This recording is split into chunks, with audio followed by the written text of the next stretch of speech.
Hey everyone, this is Pete with Looking Diecast. Today I'm going to do something a little different on the show. Today I'm going to be showing you how to do a fairly simple custom like the ones I've done on this Shelby Cobra and this 8 crate. It's not really bad. You don't have to deal with chemicals and strippers and things like that. I'll show you some tips and tricks to do a very easy basic custom. I think it's a lot of fun and it's a good way to get started doing customs. Hang tight. I'm going to set up the equipment and we'll get started.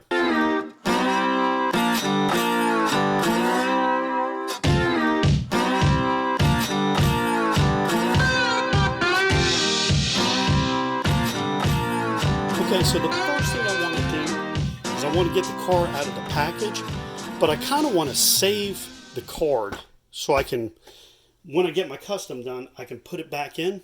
And there's a really good method, and I'm sure a lot of you have probably seen this. It's kind of all over YouTube. But what I'm using is Q-Tex, and it's just a fingernail polish remover. I've got the ultra powerful. And I bought a big package of about 375 Q-tips for about $2. So they're really like a penny, less than a half a penny a piece. And what you want to do is just dab it in that acetone, that nail polish remover, rub it on the back of the card. And as you'll see, this is a pretty effective method, and one that'll let you retain the card. And we can even put that vehicle back in the card and make it look almost factory. So one of the things I'm doing, I'm not used to doing a bunch of this type of work while I'm filming, so I'll do my best to keep centered in the frame. Please forgive me if I fall short. And then hopefully if we do any more of these videos, I'll get better at it. And that's what this is kind of all about here, is just learning some basic skills and being able to get started doing customs. And that acetone, you can see it just loosens that glue up. And it should start popping right off. If it gives you a lot of resistance, you may want to add some more acetone on the back, but the car is out. A little tricky, and I'm probably not as patient as I would be if I wasn't trying to do it for the show. So I'm going to set that acetone aside. This is the hardest part of the thing, is I want to take the body off of this base so we can get into it. I'm going to grab my vise. And this vise was about $20 at Harbor Freight, so not very expensive. I'm going to reuse one of those shop towels because since this global pandemic started, shop towels and paper towels are a ridiculously valuable commodity. So I'm going to try to fold that a little bit more. Normally I would leave it out like that, but because I'm trying to get a decent shot with the camera, I don't want to have too much paper towel sticking up. Fold that bad boy up. Alright, so, and when you're clamping down on the vise, you just want to snug it up and not put too much pressure. I don't want to bend those axles, and I don't want to bend that casting, because it'll be impossible to get back right. So the next piece of gear I'm going to be using is, zoom out here, is my Milwaukee hammer drill. And the reason I use the hammer drill is because the hammer drill is a lot shorter than the conventional drill. See, it's even with the drill bit, it's about as long as the conventional drill. And I want to be as close to the piece as possible. You can use Dremel tools, you can use all sorts of stuff. This is a nice drill. This Milwaukee, I haven't had a bit of problems with these. They are a little expensive. They're not the highest high end, but they are a little pricey. But good tools are sometimes a real necessity when you're trying to do good work. All right, so I'm going to zoom in on that casting and try to show you without getting my hands in the way as best I can the process for drilling. So you want to make sure you get as perpendicular as you can with the car, and just don't have to be fast, just a little bit of pressure, not a ton of speed. See how slow I'm going? The metal filings are coming up. This is a 3/16 inch drill bit. And the first couple of these I tried, I had a drill bit that was just a hair too low, too small, and it was a disaster. It would just drill right through the plastic and right into the, drill that post all the way down, and it was bad news. Once I got the right size drill bit, that 3/16 drill bit, things really headed in my direction. Every one of these things are a little different. Some of them want to make you slide onto the plastic. Some of them drill really nice and easy. Just like people, there's no two alike.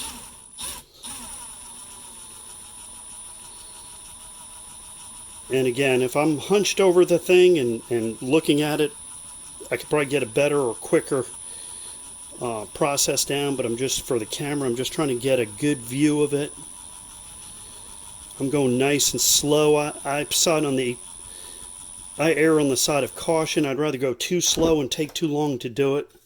I'm not doing this for a living. It's just for fun, so speed is not really an issue with what I'm doing.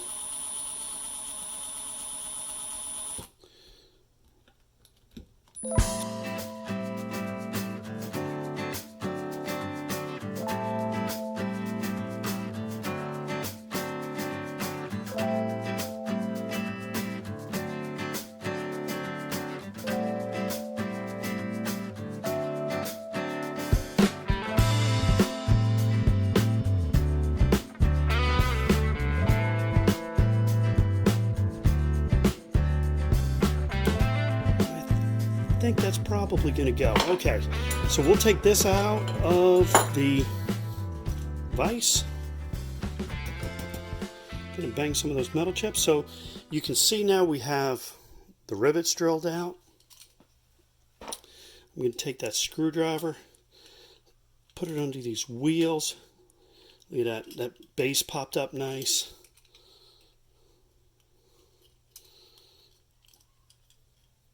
I'm going to send that in.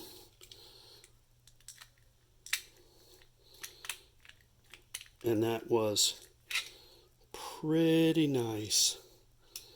And again, I'm just taking my time, working slow. And I got it open. So there's the base with the wheels. There is the chrome interior and windshield piece. We're going to put all these things off to the side, and I'm going to put them actually way over here so I don't mess them up too bad. So that's the body. So that's great. I'm going to clean this up. So I just got that metal flake up with the shop vac because that metal dust gets everywhere. It'll get in my paint. Definitely don't want that. All right, so for this method, we don't need to strip the vehicle. And I'll show you what I did the last time. Okay, so what I did last time is I stripped the vehicle and then painted it with that color changing paint, and it's got kind of an iridescent green look. It looks kind of cool in the Zamac with the green iridescent, but not at all the look I was going for. So then I dropped back and I decided to read the instructions on the can, and the instructions on the can say, for best results, apply over a black base coat to create the color change. Wish I thought of that before I stripped the car. So the problem I'm going to have with this is all of these tampos, which look really cool, but just by the nature of the fact that I'm going to do a color change on this, I need to get rid of those. So the best way to do that is we're going to take our acetone again, and we're going to just take it and apply it to those tampos. And they are going to come off as if you're using an eraser, which is really a cool trick. So basically, when you go on eBay and somebody's got a rare error core that is released without the tampos, I just showed you how to do that. So I don't know if you're into collecting errors. If you are, just be careful, because there's a lot of people who are pretty talented on this stuff and have the ability to do this kind of stuff, and it's fairly easy to fraudulently make something that's not rare at all. It's just modified. And if you want to do a modification for your own collection, that's absolutely cool. But to put it on the internet and sell it for $20 when all you've done is take a little fingernail polish and wash the tampos off with it, kind of a dirty trick. And again, I paid nothing for these Q-tips, so I'll just keep cycling through them, try to get rid of them as best I can. We're going to do just about as good as we can on these tampos. They're coming off fairly nicely. The different colors stick differently. I've noticed the white comes off like there's nothing to it, and the reds are sometimes, well, that one came off easy. The reds are sometimes a little trickier.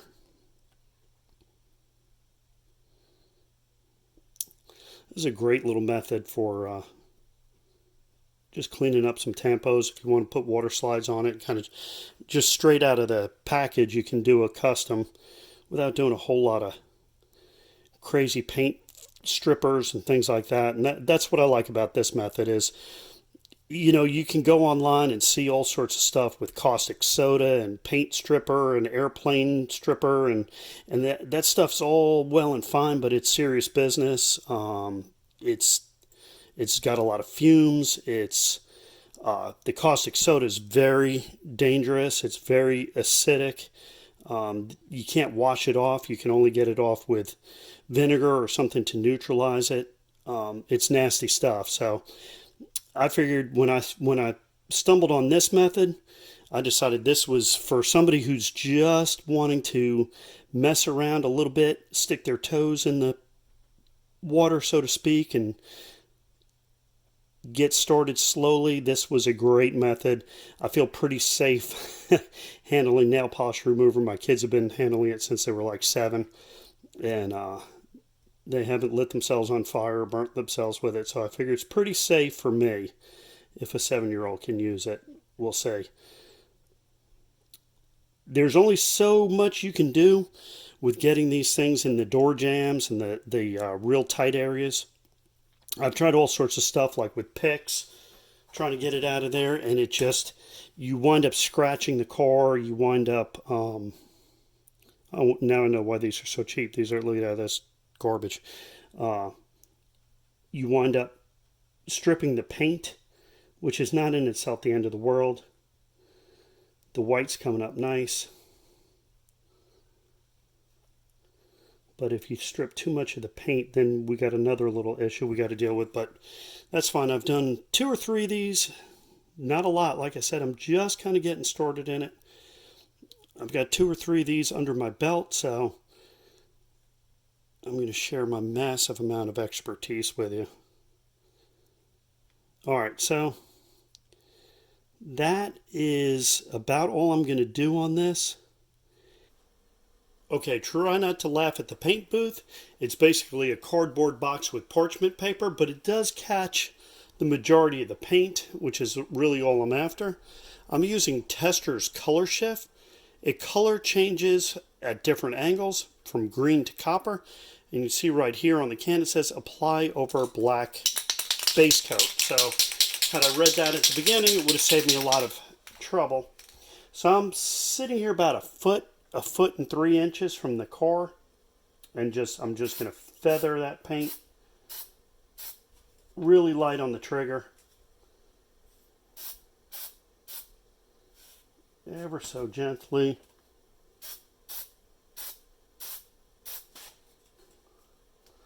get that front. Let's get that top.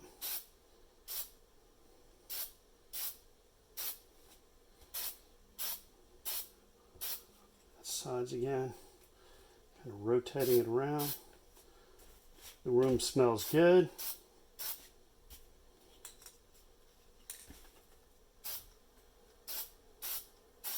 And that should be it. We have got, zoom in here. We have got a painted car. Look at that shine, green to that copper color. Dynamite. Okay. So all I'm going to do is I'm going to take a rubber band and bind this up at the bottom so this doesn't separate. And I'm going to hang this up to dry, and then we'll check on it again. It's getting kind of late, and I got a couple more pieces I'm going to work on. So I'm going to hang this up to dry. We'll check on it in the morning. We'll make sure it's nice and dry before I handle it again. So the car's looking good. Let it dry overnight. Here's a good shot of it in that paint. I'm going to start putting this together.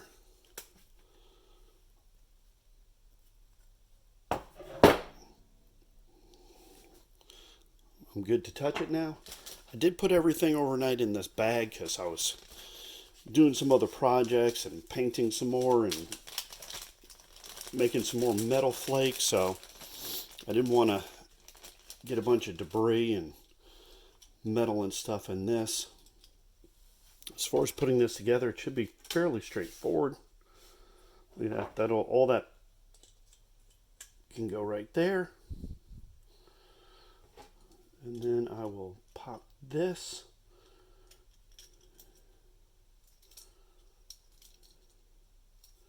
into place.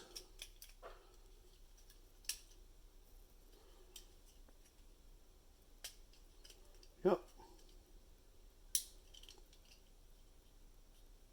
And that's basically it. So there's our creation, the 70 Ford Escort RS 1600. 2019 mainline that we've turned into a custom. And you can go way further, and that's the nice thing about just popping this together and not resealing those posts with screws, even though that works over and over. But you can just, this thing is going to sit on the shelf nice, and you can pop it off. You can take it out to do water slides, wheel swaps, you know, if you want to keep going. One of the things you'll notice as it comes around is the detail in the door. The paint doesn't stick to that real well. Next time I do one of these, I'm going to try to take just a little bit of black acrylic paint and paint those door jambs. Just very lightly cover up that bare steel and cover up that little bit of paint, those tampos that are hard to get to, before I put the finished coat on. But for this project, for a 20-minute, 30-minute project, I'm really, really happy with the way this thing looks. It's not that intimidating. You're not messing with those nasty chemicals. And I know lots of us are kind of shut in or halfway shut in because of this pandemic. Find something to do that's creative. Find something to do that's fun. Make labels to store your cars. Do custom. Whatever you build a display for your cars. Find something to do to pass the time and keep your mind and spirit busy. Hope everybody does well through all this. Thanks so much for watching. Until I see you next time, enjoy the ride.